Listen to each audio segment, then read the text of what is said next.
Hello friends, I hope you guys doing well. So today topic is Kubernetes, and this video I'm going to explain you about Kubernetes overview. Okay, so before I'm going to start, let me tell you one thing. This is my website, mylinuxhub.com. So here you will get all the Linux Ansible interview related posts. So please visit on this website. If you really wants to need any kind of modification update, please let me know through the comment. Thank you. So let me start now. Okay, so Kubernetes is now an open source project and one of the best and the most popular container orchestration. Okay, so I will explain you through the diagram, like what is a container and why we need, or why most important that container kind of things. I will explain you through the diagram so you will get the understand easily. Okay, so yeah, these are the definition. Like if you want, you can note down the. Let me do some diagram here.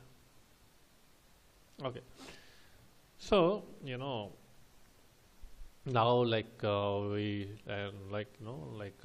working on the container, Docker container kind of things, right?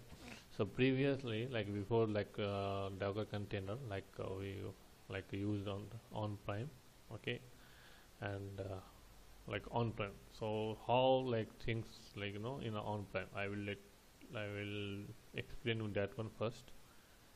So let me do some diagram here, then I will explain you. So we need here hardware, then we need here OS,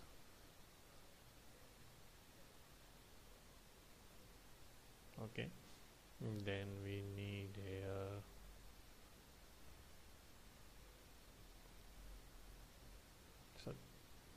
sorry, one second, hypervisor,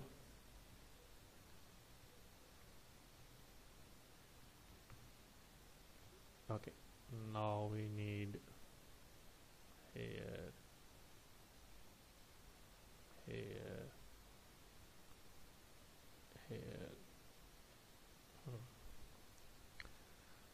so let me connect this all. Through this diagram you will understand the easily. So why the container are most popular and what is the benefit.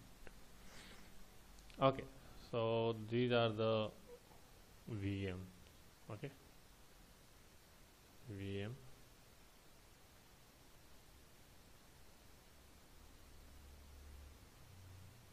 VM, VM, VM. Okay, so you can see before container how things work, how is the flow. So suppose you are one application guy, okay, you are owning one company, okay, and you need to run one application. So what you have to do, you have to set up like this, you have to connect with some organization and they will set up for you like this. So that they have to purchase one hardware, okay, and top of that hardware they have to install one OS operating system, and top of that they have to create the hypervisor.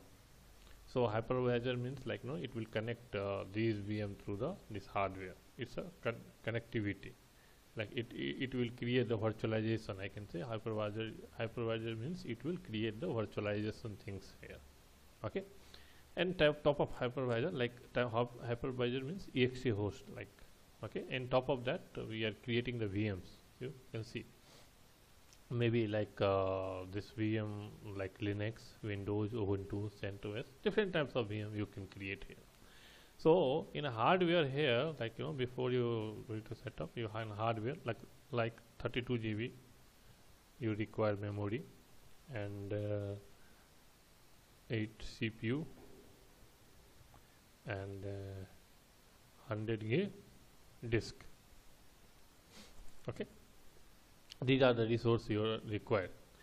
So like you can see like in top of hardware you created OS, then hypervisor, and top of hypervisor you created like VMs. Okay, so like suppose this VM needs like 8 GB RAM and 2 CPU and 40 GB disk. So same like that, like here you need 4 GB RAM and 1 CPU and 20 GB disk. Here you need again like 8 GB RAM and 2 CPU and 20 GB disk. Here you need 10 GB disk and 8 GB memory and 1 CPU. So like all the you can see resource is occupy here. Now now no like resources are available not here. So all the resources are occupied. Maybe this VM is not using that much, but is holding the resource. Maybe this VM only need like 10 GB, 15 GB hard disk and 1 CPU only and 2 GB memory. That is enough, but still holding that resource because we already assigned the resource is this particular VM. Okay, so like you can see now here resource are consuming more, so it's like costly I can say, because unnecessary that like this VM is not using that much, but we already assign and it is using. No.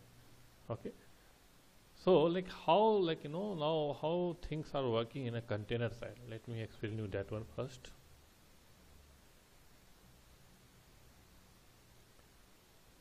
Again like here, so what you have to do, here you hardware, again you have to put same thing, hardware 32 GB you need memory, 8 CPU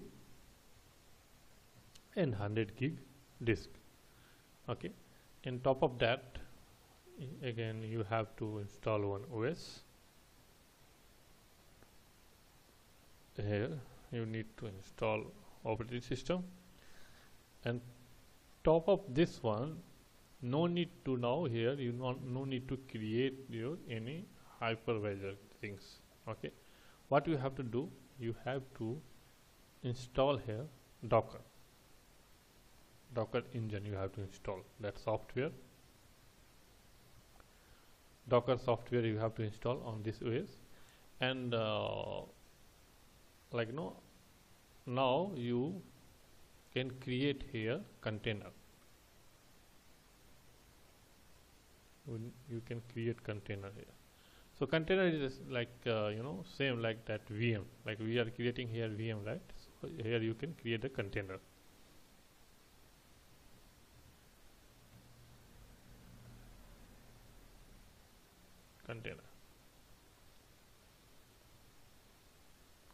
So you can create here container.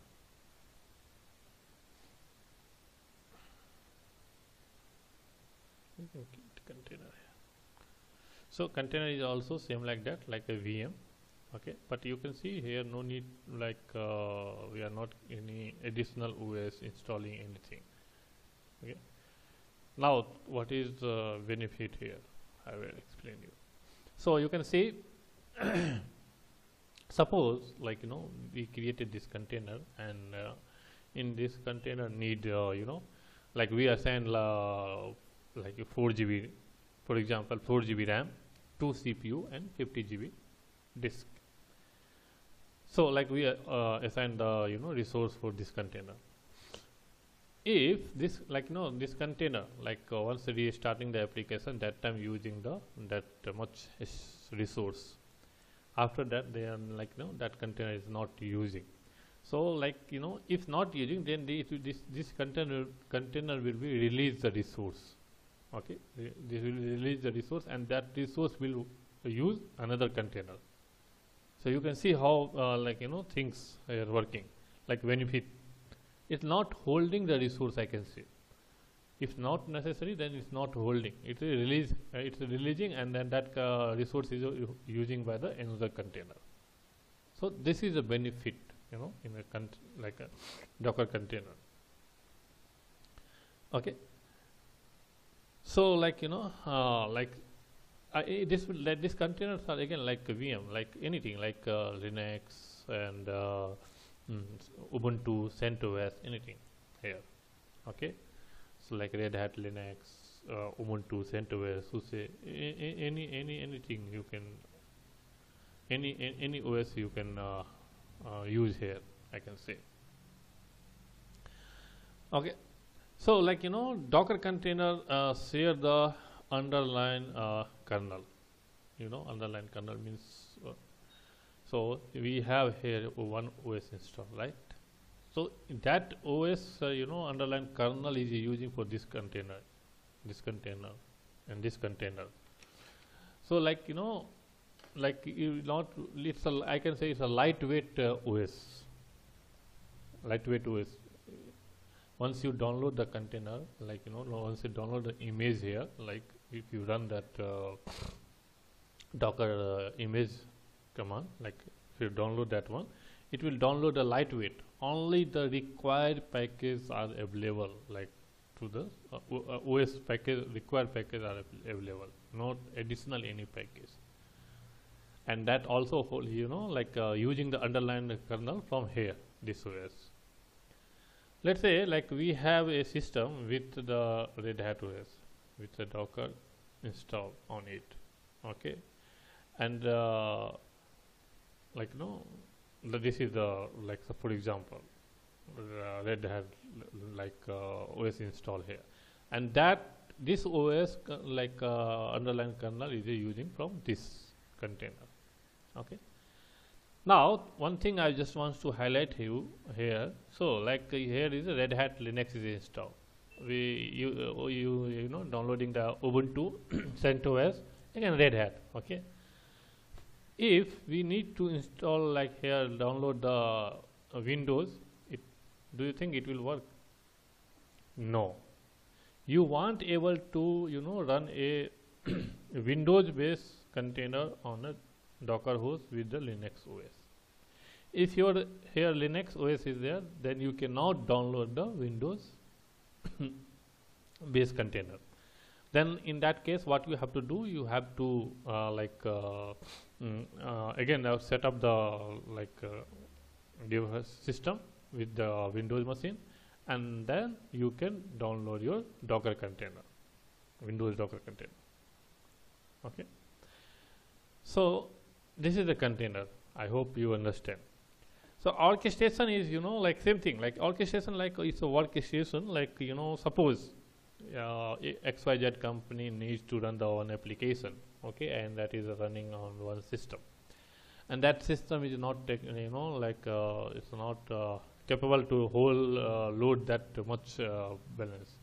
So then you creating the multiple system and multiple resource you creating. That resource who is managing, that is a workstation. That is, I can say that is a workstation. Okay. So what are the container? I already explained you. So yeah. So for example, if you telling here so here you can see here you telling hypervisor, we are creating a separate VMs. You can see separate VM here, right? Here if you see we are creating a container, you telling we are using the underlying kernel from this OS.